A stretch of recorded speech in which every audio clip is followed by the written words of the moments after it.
Hoje, né, chegou aqui um documento chamado Declaração de Caracas, em que 17 ONGs e partidos políticos expressaram o seu repúdio à intervenção direta e descarada do Foro de São Paulo nos assuntos venezuelanos. Não é preciso dizer que o seu próprio senhor Lula, em 2 discursos que foram reproduzidos no site oficial da própria Presidência da República, até se gabou desta intervenção. Não é isso? A propósito disso, eu acabei de enviar para o Diário do Comércio um artigo que eu vou ler aqui para vocês antes de tudo mais. Daqui a pouco vamos entrar tem outros assuntos também igualmente urgentes do Brasil.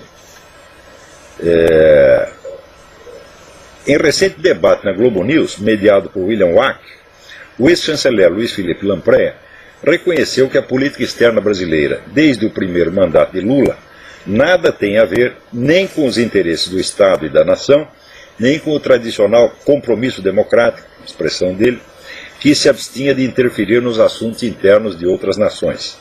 É, ao contrário, uma política de intervenção, ao mesmo tempo ativa e seletiva, inteiramente determinada por interesses partidários e voltada à criação de um bloco ideológico de esquerda.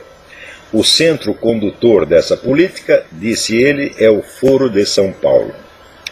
Os outros 2 debatedores, o professor da UNB, Eduardo Viola, e Alberto Pfeiffer, do Conselho Empresarial da América Latina, sem tocar no nome da entidade tabu, que já seria exigir demais, concordaram essencialmente com o diagnóstico. Parece, portanto, que ao menos uma parte da elite pensante do nosso país conseguiu absorver finalmente aquilo que um pouco de inteligência e honestidade deveria tê-la feito admitir 10, 12 ou 15 anos atrás, em tempo de impedir que o processo tomasse o rumo que tomou. Esse rumo define-se em poucas palavras. O Estado brasileiro cessou de existir como entidade autônoma, tornou-se um órgão do PT, que por sua vez é um órgão do Foro de São Paulo, comando geral da Revolução Comunista no continente. Ponto final. Ao definir a senhora Dilma Rousseff como, aspas, uma grande patriota da pátria grande, fecha aspas, isto é, da América Latina governada pelo Foro de São Paulo, o generalíssimo Hugo Chávez Frias disse tudo. Esse estado de coisas, que em 2004 já se podia enxergar com os olhos da cara, vê o meu artigo assunto encerrado no meu site, não é mais reversível nem por via eleitoral, nem por golpe militar ou parlamentar, nem por nenhum recurso legal ou ilegal conhecido. Declarações na Globo News não lhe fazem nem cócegas, mal passam de gemidos de impotência inaudíveis em Brasília, Caracas ou Havana. O Brasil continuará, pois, na marcha em direção ao controle total da sociedade pelos governantes iluminados. Estes só encontrarão pelo caminho 3 obstáculos que, no fim das contas, não obstaculizam nada. Primeiro, a inviabilidade intrínseca da estatização completa da economia. Não há um só líder comunista no mundo que não esteja consciente desse pequeno problema, ao qual, no entanto, já se adaptaram alegremente ao aceitar a partilha do poder entre a elite revolucionária e meia dúzia de grandes grupos econômicos, a fórmula perfeita da economia fascista. A mente revolucionária, como vocês sabem, percebe tudo às avessas. Não raro, para conhecer a verdade, basta ler os teóricos do comunismo e inverter o que eles dizem.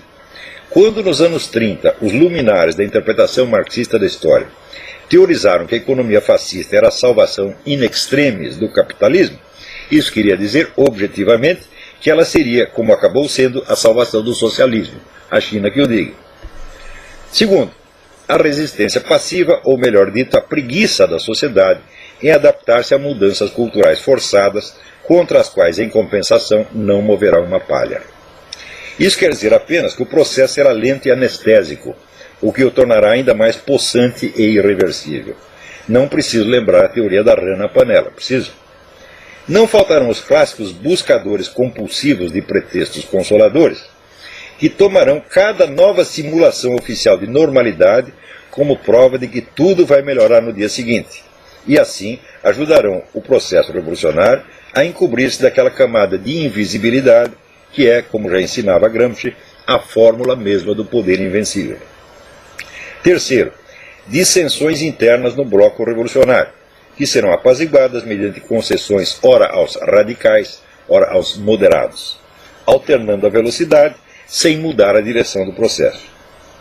Sempre existe a possibilidade de que alguns cansados de guerra vejam a luz, mas eles são tão lentos, graduais e tímidos em mudar de ideia que previsivelmente estarão caquéticos antes de poder organizar-se em movimento sério de oposição.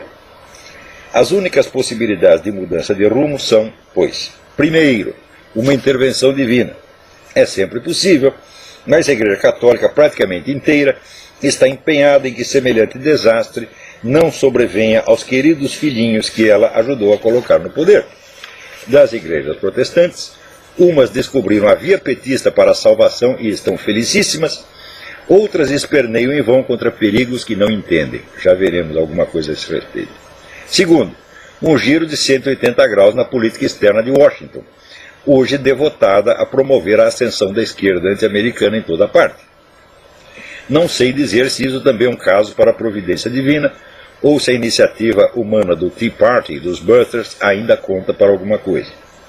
Terceiro, um renascimento cultural que restaure as capacidades normais de percepção nas elites falantes e, num prazo de 1 ou 2 gerações, torne possível a formação de um movimento popular de resistência, como se viu na própria União Soviética a partir dos anos 60. Isso requer, antes de tudo, uma grande literatura capaz de impor-se ante a plateia internacional antes de conquistar um lugar ao sol no país de origem.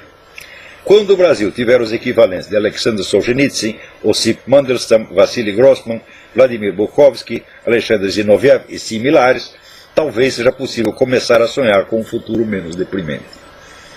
Fora disso, tudo o que resta é a rã fazer votos de que a água da panela demore um pouco mais para esquentar, que é exatamente o que todo mundo está fazendo.